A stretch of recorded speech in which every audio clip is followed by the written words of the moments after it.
আমার এই হ্যাকিং ক্যারিয়ারের মধ্যে স্মরণীয় আর খুব ভয়ঙ্কর ঘটনা হচ্ছে ডার্ক ওয়েব নামে মানুষ সবাই জানে যে ডার্ক ওয়েব এটা হচ্ছে অবৈধ একটা জগৎ। এই জগতে এমন কোনো জিনিস নাই যে পাওয়া যায় না।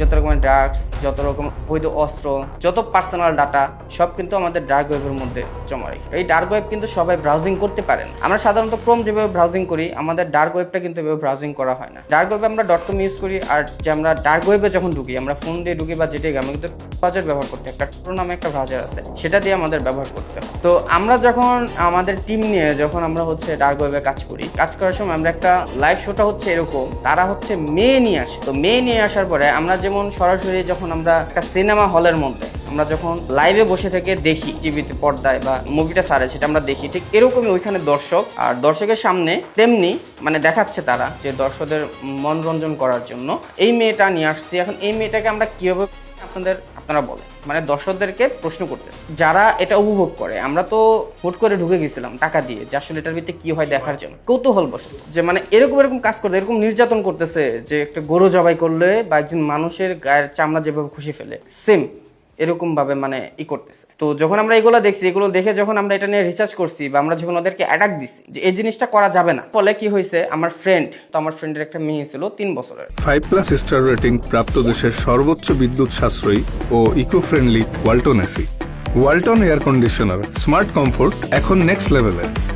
তো আমরা যখন এই হ্যাকিংগুলো করি, আমরা কিন্তু নীরবতা বা একটা শুনশান জায়গাতে আমরা এই কাজগুলো করি। আমাদের বিরক্তি কেউ করতে পারবো না, আমরা কিন্তু ওই পজিশনে কি আমরা এই হ্যাকিং এর কাজগুলো করি। এরকম আমরা হচ্ছে কাজ করতেছি, তো হঠাৎ করেই একটা ফোনের মধ্যে স্ক্রিনে মানে বেশি উঠছে তোমার মেয়ের 4টা আঙ্গুল গেছে, মানে ওর 3 বছরের যে মেয়ে আছে, 3টা মেয়ের 4টা আঙ্গুল পার্সেল পাঠাইছে। ওই টিমের লোকজন আমার ফ্রেন্ডের যখন পার্সেল পাঠাইছে, এরকম একটা মেসেজ আসছে, তো কৌতূহল বশত পার্সেলটা নিচ্ছে। পার্সেলটা ছিল এরকম যে একটা হ্যান্ড ওয়াচ, যে একটা ঘড়ি ওর জন্য কেউ গিফট পাঠাইছে। তো ওই যখন বক্সটা আনবক্স করছে, আনবক্স করার ফলে দেখলো যে ওর যে মেয়ের 4টা আঙ্গুল, 4টা আঙ্গুল ওই বক্সের মধ্যে দেওয়া আছে। ও চিনতে পারছে যে ওর মেয়েকে একটা আংটি গিফট করছিল, সেই আংটিটা। আর আমরা যখন হ্যাকিং এর ক্ষেত্রে যাই, তখন তো আমাদের সাথে কেউ কন্ট্যাক্ট করতে পারে না। 7 দিন আগে ওর মেয়ের আঙ্গুল, 7 দিন পর আমরা রেজাল্ট পাইছি, মানে আমাদের কাছে আসছে। তো এটা দেখার পর মানে আমরা যে কতটুকু হইছি বলে, আমার যে ফ্রেন্ডটা ওদের সাথে মায়ের সাথে মানে জ্ঞান হারাই ফেলছে। আর সেদিক থেকে ও এখন পর্যন্ত আর কোনো হ্যাকিং এর কাজই করে না। ওই যে আমরা অ্যাটাক দিছিলাম বা আমরা যেটার বিরুদ্ধে আমরা অ্যাকশন নিছিলাম,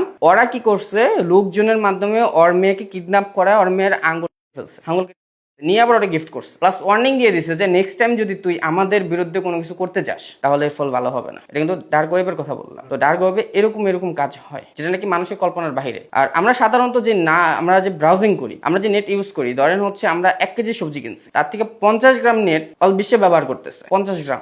বাকি যেই সবজিটুকু যে ওয়েট, এতটুকু ডার্ক ওয়েবের মধ্যে রয়ে গেছে। তো সেই ক্ষেত্রে দেখা গেছে যে আমরা যে ব্রাউজিংটা করি, আমরা কিছুই করি না, আমরা নেটের কিছুই জানি না, ইন্টারনেটের আসলে কি হয়, কি কাজ চলে, আমরা কিছুই জানি না। সে অন্ধকার জগতে রয়ে গেছে। আমরা আসলে মনে করি যে আমরা গুগল চালাইতেছি, ফেসবুক চালাইতেছি, এটা ইন্টারনেট না, যেটা আমরা দেখতেছি। আপনি যদি ডার্ক ওয়েবে যদি কোনো কিছু আপনার প্রয়োজন হয়, ধরেন আপনি একটা আইফোন কিনতে গেলে মিনিমাম 2 লাখ টাকা লাগে, আপনি ডার্ক ওয়েব থেকে কিনেন 50,000 টাকা পেয়ে যাবেন ব্র্যান্ড নিউ। আর হচ্ছে ডার্ক ওয়েবের মধ্যে আমরা যেই লেনদেন করি, এটা হচ্ছে বিটকয়েন মাধ্যমে। বিটকয়েন কিন্তু অবৈধ, এটা সবাই জানে, সচরাচর সবাই জানে যে বিটকয়েন অবৈধ। আর বিটকয়েনে লেনদেন করলে কোনো ডাটা থাকে না, কোনো প্রুফ থাকে না যে এটা কোন জায়গা থেকে ব্যবহার হয়েছে, কোন অ্যাকাউন্টে থেকে ব্যবহার হয়েছে, এটা প্রুফ থাকে না। আপনার যদি এরকম কোনো ধরেন লিগেল বা আনলিগেল হচ্ছে কোনো কিছু প্রয়োজন হবে, দরকার হয়, ডার্ক ওয়েবে এমন কোনো জিনিস নাই পাওয়া যায় না, সব পাওয়া যায়, যেটা নাকি আপনি সাধারণভাবে পাবেন না, ওইখানে আপনি পেয়ে যাবেন। আমরা সাধারণত যে নাস্তা করি, যে নাস্তার টাকাটা এই চাইতে কম রেটে আমাদের ডাটা বিক্রি হইতেছে ডার্ক ওয়েব। সাধারণ আমরা যে নাস্তা করতে মিনিমাম আমাদের 50-100 টাকা লাগে, এর থেকেও কম প্রাইসে বিক্রি হচ্ছে আমাদের ডাটাগুলো।